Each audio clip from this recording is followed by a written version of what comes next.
Olá,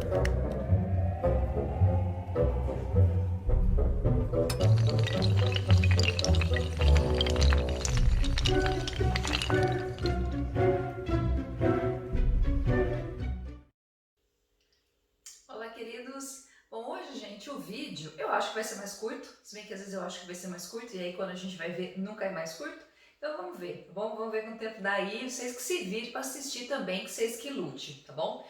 Gente, hoje a gente vai falar sobre refugiados, e eu sei que é um tema que na verdade a gente já trabalhou, quando a gente viu a Europa, eu falei um pouquinho sobre essa questão dos refugiados, né? Falei um pouquinho sobre a questão de migração, não sei se vocês lembram. Aliás, gente, se vocês quiserem saber mais sobre migrações, vão lá na lista do segundo ano, tá? Se vocês encontrarem lá nas minhas playlists do meu canal do YouTube, vocês vão ver que a gente tem bastante conteúdo do segundo ano que está lá disponível para vocês. Urbanização, industrialização, migração. Comecei agora a colocar os temas de agropecuária, revolução verde, reforma agrária. Então eu aconselho muito que vocês deem uma olhadinha também na playlist do segundo ano, tá bom? Bom, sobre os refugiados, gente, a gente tem muita coisa para falar, né? Nos últimos anos, a gente começou a sofrer desde 2015 e continua sofrendo aquilo que é chamado de a crise dos refugiados. Essa crise, ela é diferente do que a gente pode imaginar, ela não interfere apenas nos países europeus. Aliás, os países europeus, né, sempre colocam vídeos, né, o quanto eles sofrem, como é difícil para eles terem que aceitar esse monte de gente. Mas na realidade, quem mais aceita, quem mais é obrigado a receber esses refugiados, como a gente já conversou em outro vídeo, são os países vizinhos e não especificamente os países europeus, tá? Bom, vamos falar um pouquinho especificamente sobre esse refugiado e como a gente já viu, gente, qual que é a diferença do refugiado para o migrante? Na verdade, refugiado também é um tipo de migrante, mas ele é um tipo diferente de imigrante porque ele não escolheu fazer essa migração, tá? Ele não optou por isso. Ele foi obrigado por condições extremas, seja de pobreza, seja de questões bélicas, né, alguns conflitos, seja por questões políticas, tá, algum tipo de perseguição, porque eles são minorias, enfim, a gente inclusive no final do vídeo a gente vai falar um pouquinho sobre uma população lá em Mianmar, tá, uma partezinha de Mianmar, que são os Rohingyas. Não é esse o nome, daqui a pouco eu vou ler ele e eu lembro para falar para vocês. Isso é uma população que foi extremamente massacrada por ser minoria. Então, muitas vezes, o refugiado, ele não necessariamente precisa estar numa zona de guerra, mas ele é perseguido por alguma questão e por isso que ele foge, tá? Então, todo refugiado é um migrante, mas nem todo migrante é um refugiado, tá certo?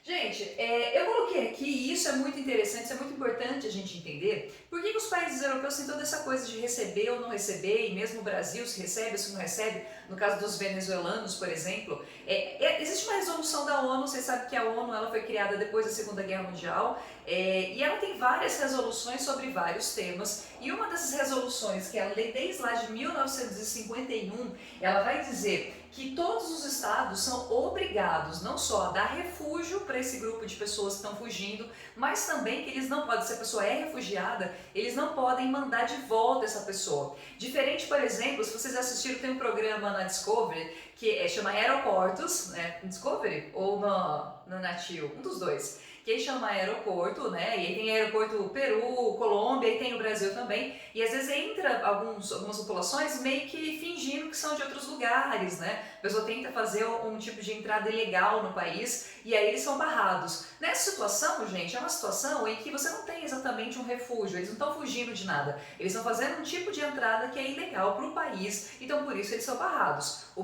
país pode fazer isso? Pode, daí pode barrar certas situações. O cara vem com documentação errada, ou o cara vem da China falando que vem fazer turismo e na verdade ele tem intenção de ficar no Brasil. Então a gente tem essas situações que sim, o país pode não querer aceitar essas pessoas. No caso de refugiado, não. No caso da pessoa, ela chega no país, né? Chega em qualquer área de fronteira, seja no aeroporto, seja nas fronteiras físicas territoriais. A hora que elas chegam e elas pedem um refúgio, o país é obrigado a dar, tá? Só que o problema, gente, dessas resoluções da ONU, não só essa, mas quase todas as outras, é que na realidade, uma resolução da ONU, ela não tem uma força de lei. O que quer dizer que os países, os estados que não cumprem essa resolução, não vai acontecer nada com eles, tá?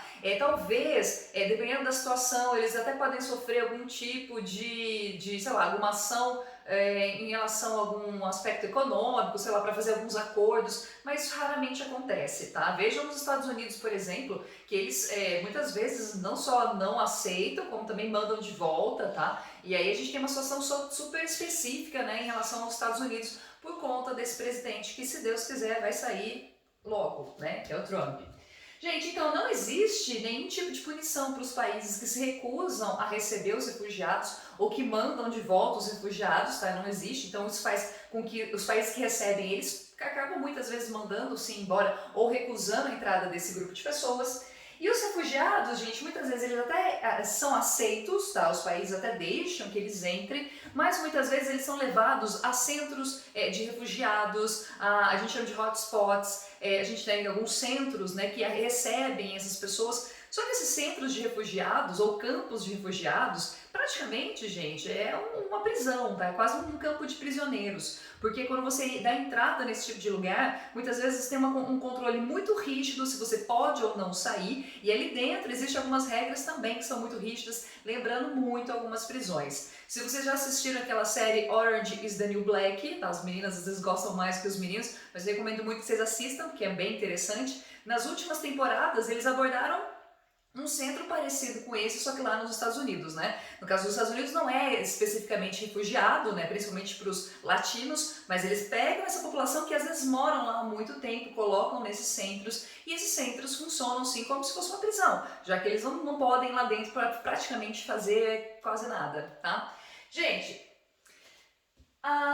a maior parte dos países de origem, quer dizer, de onde a maior parte desses imigrantes fogem, desses refugiados, eles fogem, vão ser principalmente países que são extremamente pobres, tá? Que eles estão vivendo uma situação de pobreza ou uma situação de perseguição muito grande.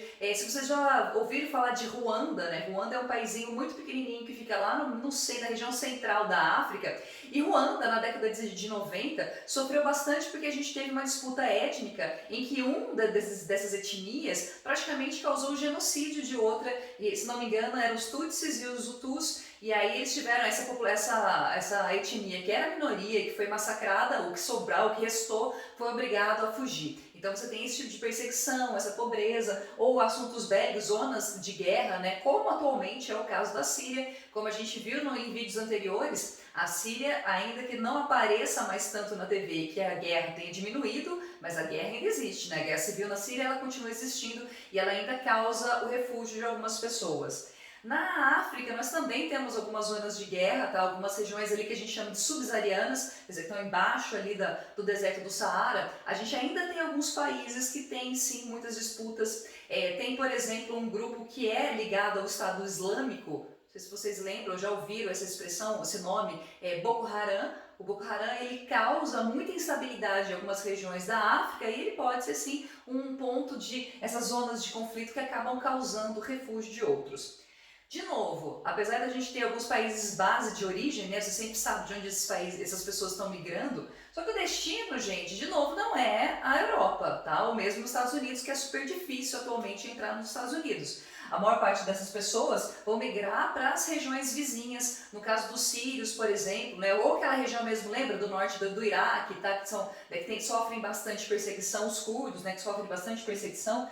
Eles vão para a Turquia. No caso dos países africanos, muitos acabam migrando para a Uganda, para a Líbia. Voltando no Oriente Médio, a gente tem o Irã como também um centro de refúgio para alguns, tá? Então vejam que a gente não vai ter só os países europeus, apesar deles serem ficando mais famosos, mas eles não são os principais que recebem. Bom, já que eu falei de Europa, os países europeus que mais recebem esses refugiados vão ser a Alemanha, França, Suécia e Itália. Mas veja que Itália, não sei se dá para vocês verem aí no vídeo, ó, eu coloquei com uma estrelinha, um asteriscozinho aqui, porque é para ressaltar que a Itália, gente, isso era lá em 2015, 2016. De uns anos para cá, ela tem tido um posicionamento muito ambíguo em relação a esses refugiados. Tanto é que tem várias notícias que a polícia, a guarda costeira da Itália, muitas vezes vê chegando aqueles barcos enormes com refugiados vindo principalmente da África, e ele não recebe, ele não deixa esse barco chegar até a costa, tá? Então esses barcos muitas vezes, eu não vou dizer que eles são afundados, porque eles são muito precários, eles praticamente sozinhos acabam afundando. Só que muitas dessas guardas costeiras, a Itália faz bastante isso, a Grécia recentemente também tem tido esse posicionamento. Então eles não deixam acontecer a entrada desses refugiados. Então vejam,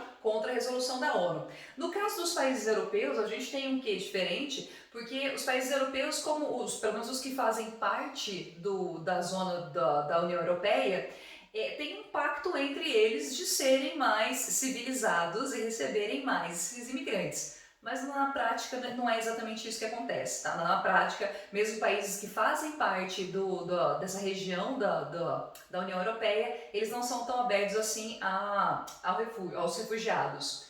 Bom, quando eles aceitam, de novo, no caso da Itália e da Grécia, tá, gente? Atualmente são os dois países que mais são conhecidos. Portugal também tem esse tipo de coisa, a Espanha também. Quando eles recebem esses refugiados, muitas vezes eles levam para esses campos de refugiados, que, como eu falei para vocês, são áreas bem...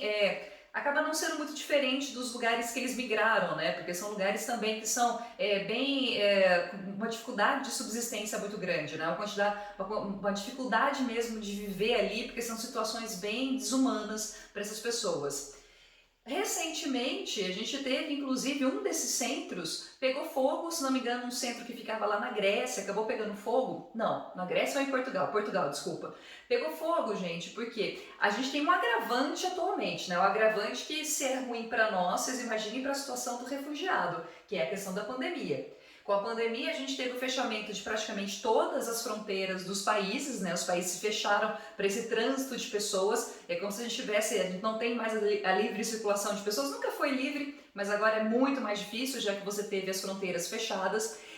Isso faz, então, com que dentro desses centros você também tenha um fechamento. Então, os países eles não só fecham as suas fronteiras, não deixando chegar nenhum refugiado, como também os centros de refugiados passam a ter regras ainda mais rígidas para controlar exatamente o contágio. Então imagina, você já vive numa situação, num campo de refugiado que tem péssimas condições de vida, né? Você tem praticamente acesso a quase nada, mas você até poderia ter uma saída de vez em quando e de repente nem isso pode mais. Então a gente teve não digo revoltas, mas a gente teve alguns problemas em alguns desses campos de refugiados, na Grécia e em Portugal também, por conta dessa piora nas condições de vida da população nesses campos de refugiados.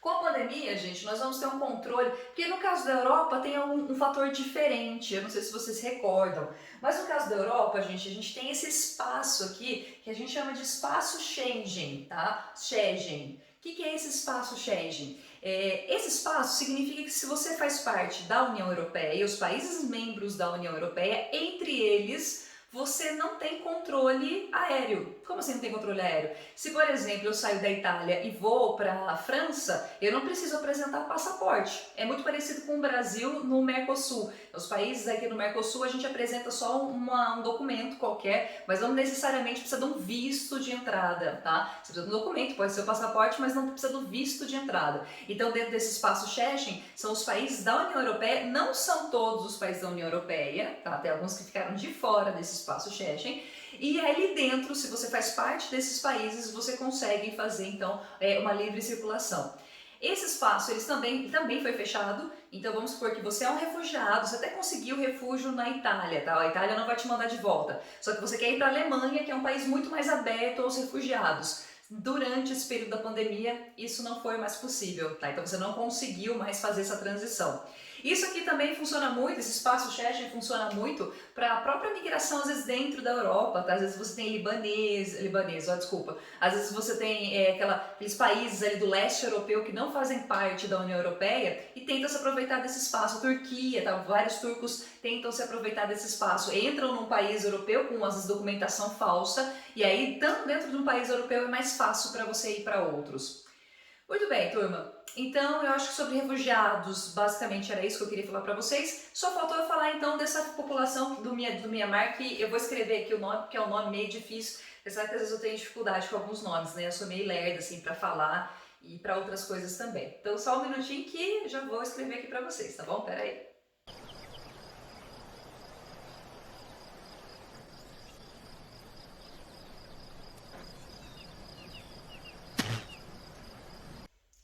Gente, Vê lá se eu não tenho razão de achar que é difícil de falar o nome deles, porque ó, tem um H no meio de nada, entendeu?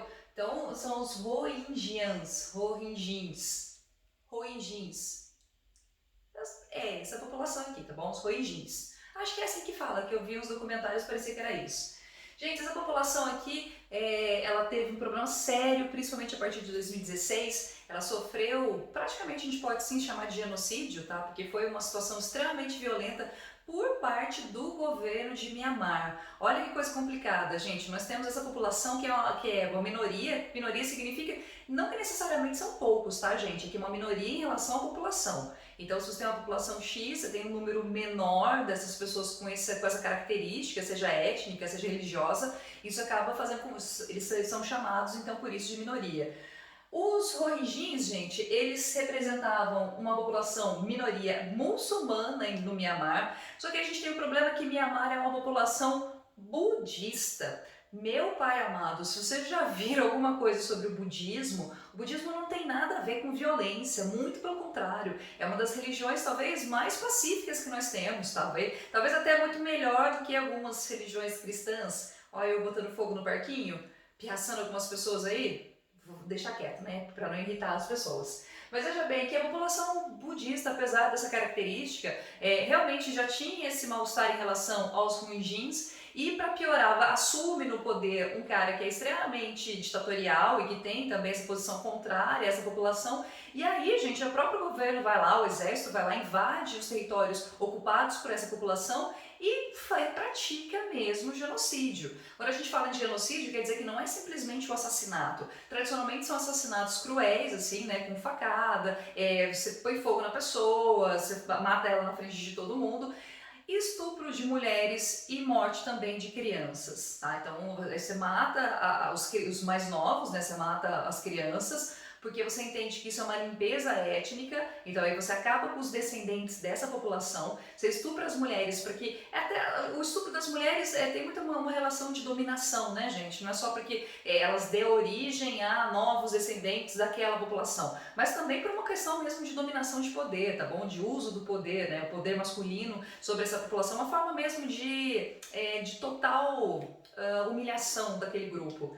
E os homens, muitos foram mortos ou perderam membros, né? Eles só perderam, tipo, como castigo, eles cortam um braço, cortam uma perna e assim vai. Bom, a gente teve então uma situação terrível, essa população, então ela foi obrigada a migrar para vários lugares, ela teve que fugir de Mianmar. A gente ainda tem algumas populações que vivem ali, tá? Alguns poucos que ainda resistem, mas muitos migraram. A gente tem aproximadamente 650 mil desses Rohingyas que acabaram indo para vários lugares ali da região também, tá bom? Muitos foram se esconder em Bangladesh, Paquistão, né? Algumas regiões ali, acho que Paquistão nem tanto, mas algumas áreas mais ali próximas, né, do país, Mianmar, e muitos, gente, entraram em barcos tentando fazer coisas parecidas com o que acontece com os refugiados africanos, né? Pegam embarcações ali totalmente precárias e tentam ir para outros países. Muitos deles acabaram ficando na Indonésia, tá bom? Algumas regiões ali do Sudeste Asiático, então muitos acabam recebendo esses imigrantes, tá bom? Então, a população que até hoje também, digamos que talvez depois dos sírios, não vou dizer que são os que mais, mas chamou bastante atenção por essa questão do genocídio. Então, para quem não lembra onde fica Mianmar, eu vou colocar um mapa aí, porque vocês viram que agora eu sou fera em edições, né? Sou pessoa realmente. E eu gosto de fazer essa transição assim de lousa, que é só para eu botar ó, né, uma coisa meio de suspense, assim, tal, para fazer umas graças mesmo, né? Porque já que eu não tenho meus alunos para fazer graça, eu vou fazer nos vídeos que eu posso fazer, não é mesmo? Gente, então eu acho que é isso sobre essa população. Qualquer dúvida, coloquem lá no Classroom ou então no próprio YouTube, tá bom? Deixa algum comentário aí. E é isso. Muito obrigada pela atenção de vocês. Um beijo e até semana que vem. Tchau, tchau.